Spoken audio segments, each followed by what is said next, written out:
Hello and good morning, my dear students. We Today we are going to discuss about the coagulation and flocculation in the water treatment process. In the previous lectures, we have discussed about the sedimentation process in detail and why the sedimentation process, objectives of the sedimentation process, and various types of settlings involved in the sedimentation process, and what is the difference between the plain sedimentation and the sedimentation with coagulation. Now it's time to study about the coagulation and flocculation, that is the sedimentation with the coagulation, that is the process of clarification. So now, introduction. Now, why there is a necessity or why there is a need to clarify the water? First, aesthetically the water should be fit, and it should not create any health problem, and it should not create any waterborne diseases to the water by providing the treated water to the consumers or to the society. Water generally consists various types of impurities, and many impurities are settled down by the action of gravitational force, but certain impurities, that is the colloids, which impart various color and turbidity to the water, and it does not aesthetically acceptable, and it is necessary to remove the water or to remove from the water, are known as colloids, and it is necessary to remove from the water are also the various types of colloids and necessary to remove from the water, and hence this is the major objective of the colloidal major objective of coagulation and flocculation, to remove the colloids from it, because some colloids are also present in the water in the form of microbes, which creates many health diseases in the form of waterborne diseases. Okay. Now, what are the various objectives of coagulation and flocculation? That removal of colloidal substances from the water means, colloidal substances means the very fine particles, that is it is less than the or equal to the 1 micron or 10 microns, it should be removed from the water. The water should be potable, and it should meet the various water requirements, that is the requirements set by the CPCB, Bureau of Indian Standards, Environmental Pollution Control Act, United States, and World Health Organization, UNICEF, etc. And it should be again does not create any health hazard. It should be aesthetically fit, and the water we treat in the water treatment plant, it should be economically fit, so that the very poor person can also afford to drink that water. Also, the removal of the colloidal particle from the water, and also the size of the colloids, which moves in the form of light rays. The colloidal particles also present in the form of Brownian motion, and the stability of the colloids. Now, what is the coagulation process? Why it is necessary? The coagulation is the destabilization of the colloids, and this is the definition of it. That is it's the destabilization of the colloids by addition of chemicals, so that it neutralizes the negative charge. Means we have to destabilize the particles or the colloidal particles or colloids by addition of certain chemicals into it, that neutralizes the negativity charge which carries by them. Also, the chemicals, that is in the definition we have seen that the chemicals which are added in the coagulation process are known as the coagulants, usually higher valency cationic salts, that is the salts which carries higher valency in its outer orbit, that is the aluminium, ferrous, magnesium, sodium, etc. So that these positively charged particles will attract to the negatively charged colloids particles. Okay, the coagulation is essentially it's a chemical process, and hence it is we called as it's a negatively it's a unit operation process. Okay, first we have to understand that there is a continuous motion of the colloidal particle in the water, and hence it is called as the motion is called as the Brownian motion, and hence it's a prime objective of the coagulation that to destabilize that motion by the addition of certain chemicals into it, and hence these chemicals are known as the coagulants. Okay, these coagulants may be in the form of aluminium, maybe in the form of ferrous, maybe in the form of sodium, maybe in the form of magnesium, but their valency should be high, so that the negatively charge should be attract to it, and this valency should be counteract to the negatively charged particles, and it should be also it should have the positively charged over them.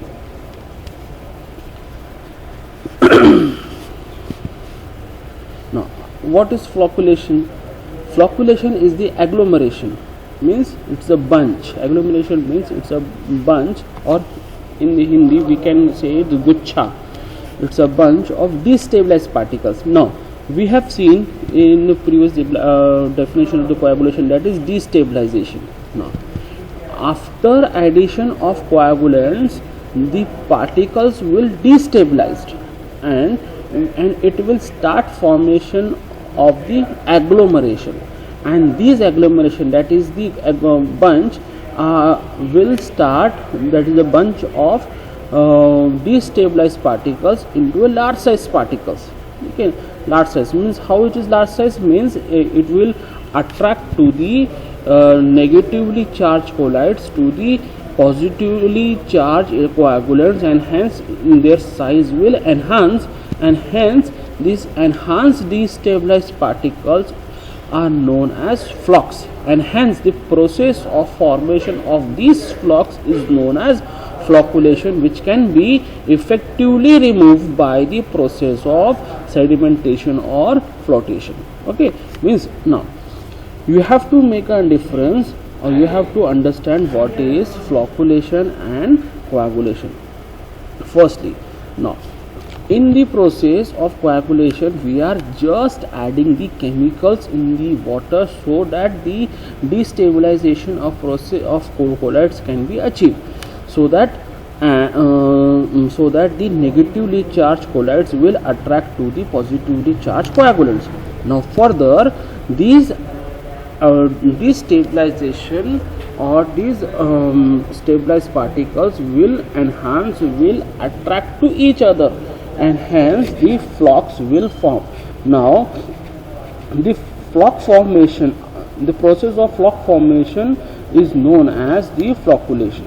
Okay, these are the difference between the flocculation and the coagulation. Now the flocculation will be achieved by the gentle mixing. Now in the flocculation we will not sit static, or we will not sit straight, or we will not leave the water as it is, that leave the water after the addition of chemical. No, we will have to apply certain motion so that the one side of chemical will have to attract to the other side of impurity, so that the so that the bunch formation or the flock formation will achieve to it and hence the flocculation process can be achieved. Now another method, so hence here it is mentioned as that the gentle mixing or flocculation then causes the destabilized, that is the reduced charge colloids to cluster. Another method of agglomeration, that is the bunch, is to add the organic polymers, means to add the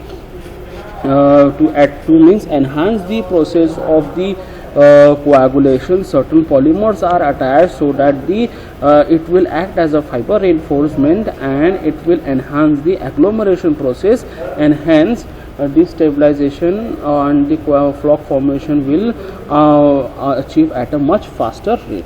Okay, now how the coagulation works, means we have to understand that this is the container, and the blue is known, the blue shade is water, and the pink dots are shown as the impurities. Now when the pink dot is shown as the impurities, and assume it as a colloid particles, and they are continuously in the repulsion action, and hence repulsion action, and hence they are continuously moved in the Brownian motion. Now the coagulant is added into the water, because the impurities are not settling by the action of this gravitation, and they are continuously keep on moving and moving and moving.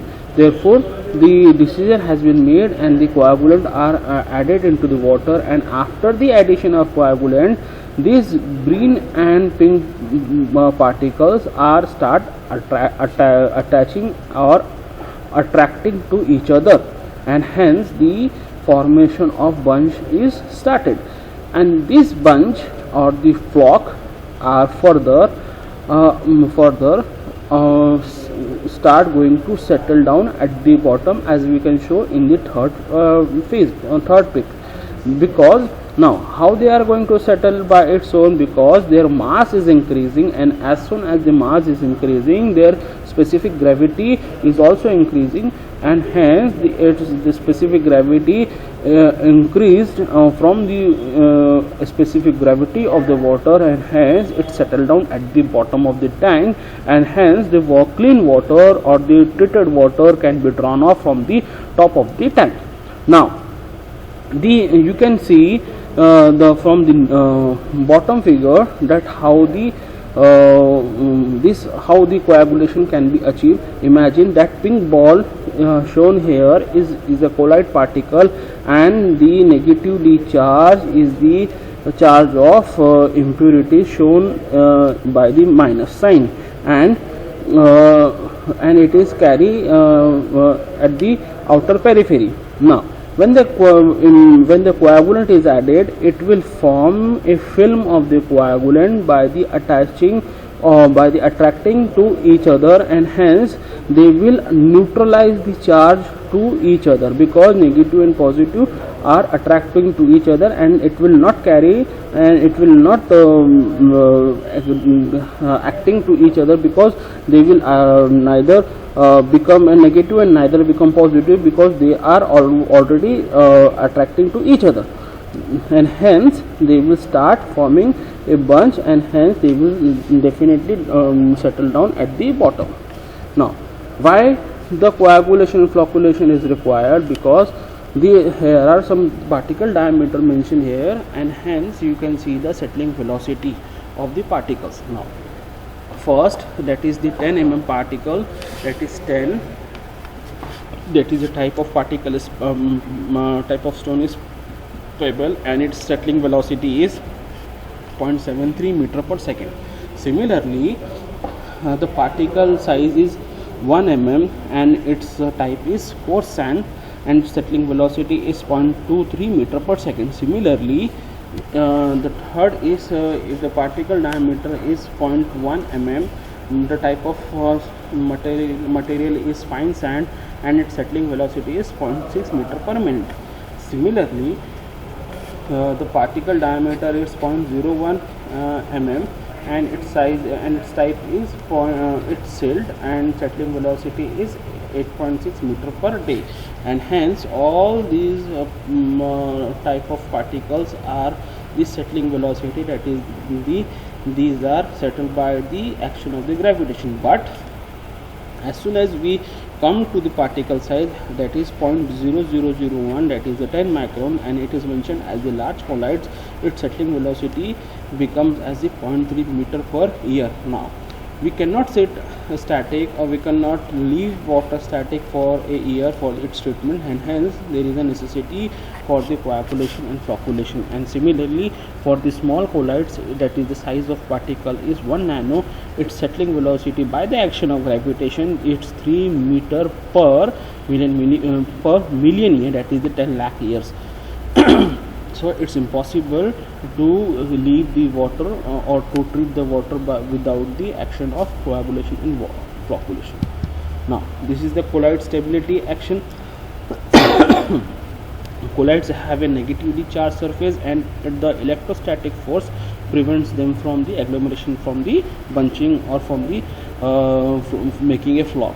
So and hence these are the repulsion action takes place from the colloid 1 to colloid 2, that is the colloid A, colloid B, and hence this repulsion action known as the Brownian motion, and keeps the colloids in suspension, and hence it is impossible to remove the colloid particles by the gravity settling.